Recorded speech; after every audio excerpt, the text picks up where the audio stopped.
Guten Abend und herzlich willkommen zur heutigen Ausgabe von Panorama, moderiert von den Dächern von Bern.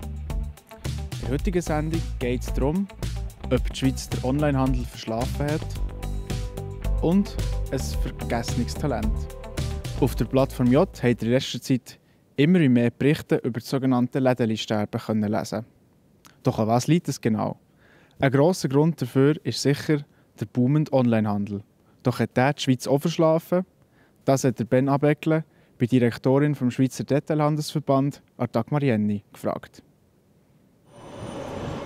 Man redet jetzt immer wieder über das Lädeli-Sterben. Frau Jenny, dir hat mir gesagt, das sei eine Wellenbewegung, die man dort sieht. Die Wellenbewegungen, was Ladenschliessungen anbelangt, haben wir schon gut 10 Jahre. Jetzt ist im Moment halt wieder ein bisschen eine Welle diesbezüglich festzustellen. Es hat auch neue Wettbewerber, die in die Schweiz eingedrungen sind, vor allem aus dem asiatischen Raum über grosse Plattformen. Die haben sicher einen grösseren Effekt auch auf das Ladensterben. Aber wir haben natürlich auch eine Kostenstruktur in der Schweiz, die 50% höher ist als in den Anrainerstaaten. Das macht es natürlich nicht einfach, weil die Margen sind in den letzten Jahren geschwunden. Und wenn ihr den Skaleneffekt, also die Volumen an Verkäufen, nicht mehr herbringt, dann kippt man leider schnell in die roten Zahlen. Wenn wir jetzt noch auf den Onlinehandel schauen in der Schweiz, dort sind ja chinesische Anbieter recht am Anziehen, also namentlich Temu. Ja, die haben eine wahnsinnig hohe Dynamik bekommen. Die sind ja erst im 2023 eingestiegen, haben schon im ersten Jahr gut 350 Millionen Umsatz gemacht. Und wir gehen davon aus, dass sie im 2024 das gut haben verdoppeln, zwischen 700 bis 800 Millionen Umsatz erwarten wir für 2024. Und wir gehen auch dieses Jahr davon aus, dass sie noch zulegen werden. Könnte man dann vielleicht im Umkehrschluss so sagen, dass Detailhändler in der Schweiz vielleicht zum Teil ein bisschen verschlafen haben? Ich kann sicher sagen, dass man die Anfänge des Online-Geschäfts um einen guten Teil wirklich verschlafen hat. Man versucht dort natürlich, sich jetzt über Plattformen, wenn man jetzt selber einen Online-Shop hat, in Bewegung zu setzen. Aber es bedeutet einfach, man muss heute als Detailhändler extrem agil unterwegs sein und versuchen, sich gut zu überlegen, welche Klientel ich ansprechen will, welche Art von Waren wollen die und welche Services wollen sie. Weil wir alle wissen, in der Schweiz werden wir uns über Preise nicht unbedingt positionieren können, sondern es braucht vieles mehr drumherum, um die Kunden von heute abzuholen und zufriedenstellen.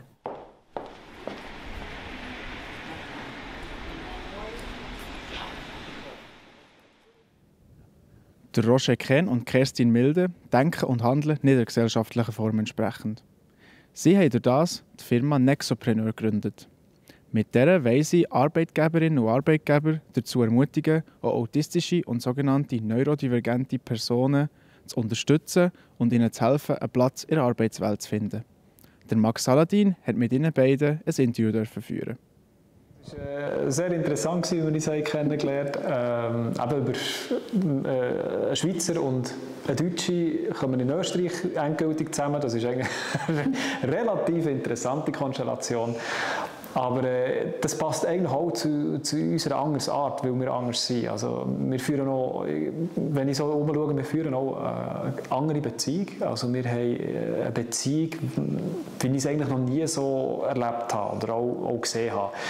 Also wir sind völlig offen miteinander und ja, es ist auch immer wieder spannend, gerade wenn aber wieder die Neurodivergenz kickt, wenn irgendwie wir beide voll im ADS-Modus sind und dann wieder Schlüssel vergessen, Taschen vergessen, alles vergessen. Oder? Und macht sehr spannend, macht sehr anders, aber es macht auch sehr viel Spass und ich will definitiv nichts mehr anders.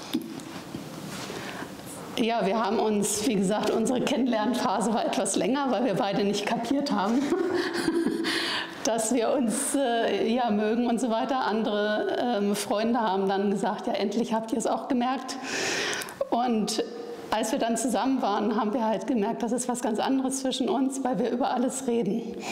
Und vorher hat man halt nicht über alles, wir reden über alles. Und und wenn jemand beim Einkaufen plötzlich sagt, du, ich muss hier raus, dann wird nicht diskutiert, sondern man macht es und man hat Verständnis für den anderen. Und das ist einfach eine großartige Beziehung so und wir fühlen uns beide sehr wohl und haben unseren Hafen gefunden und wir können über alles sprechen und es muss nichts peinlich sein und das ist einfach das Schöne. Wenn man davon ausgeht, es sind 20% neurodivergent, dann sind noch viel zu wenige, die rausgehen. Und ich denke, das könnte ein Gamechanger sein, wenn man rausgeht und sagt, schaut mal, wir sind da, uns gibt es. Und wir sind nicht irgendwie etwas Komisches, irgendwie etwas, wo man Angst haben muss. Wir sind einfach da. Und wenn das mehr machen, ich denke, das wäre ein riesiger Vorteil für die ganze Gesellschaft. Ich habe sozusagen meine erste Lebenshälfte bis zu 50 unterm Deckel gelebt, weil ich nicht wusste, dass ich neurodivergent bin. Und da gab es halt vieles hin und her. Und ab 50 sozusagen durch die Persönlichkeitsentwicklung bin ich jetzt da, wo ich jetzt bin und ich spreche. Früher habe ich nie auf einen Anrufbeantworter gesprochen, heute stehe ich vor der Kamera und ich möchte jetzt einfach andere Menschen inspirieren und sagen, ihr könnt das auch. Nach dem Interview von Max Saladin übergebe ich weiter ins Studio zum Matthias Mast. Die Stadt Bern kennt bis jetzt einen Universalgelehrten, weltberühmten, der Albrecht von Haller. Was niemand weiss bis jetzt, gerade darum bleibt dran, sein Urgroßsohn, George Steinmann, ist eben so ein Universalgelehrter, Ehrendoktor von der Uni Bern und vieles mehr. Für heute war es das vom Panorama. Mehr Informationen zu den einzelnen Artikeln und Beiträgen findet ihr auf plattformj.ch oder in unserer App. Jetzt übergebe ich noch das Wort zu den Kolleginnen und Kollegen von Meteo News, die euch sagen, wie das Wetter in den nächsten Tagen wird. Ich wünsche euch noch einen ganz schönen Abend und einen guten Rest der Woche. Ade miteinander. Das Wetter wird euch präsentiert von Made in Bern.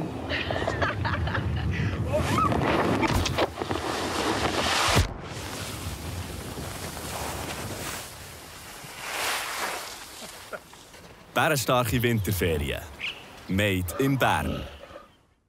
Ich begrüße Sie ganz herzlich bei Ihrem Plattform J-Wetter für den Kanton Bern. Es freut mich sehr, Sie wiederzusehen.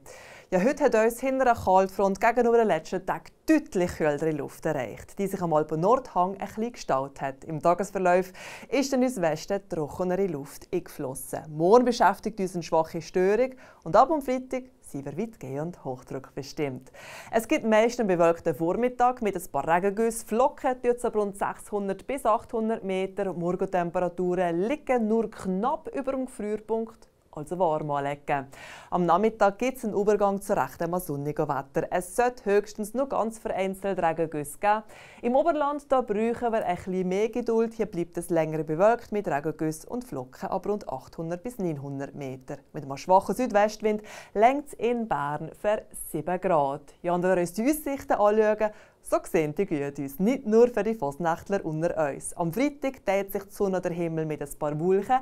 Für das Wochenende gibt es mindestens teilweise Hochnebel und sonst ist es meist sonnig. Und am Wochenende da bläst dann zügige Beise und die macht es gefühlt kälter als das Thermometer anzeigt. In der kommenden Woche geht es dann bergauf.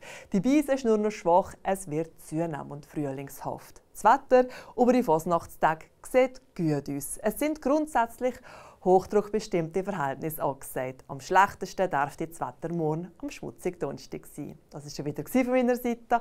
Herzlichen Dank fürs Zuschauen und weiterhin eine wunderbare Zeit. Ade miteinander.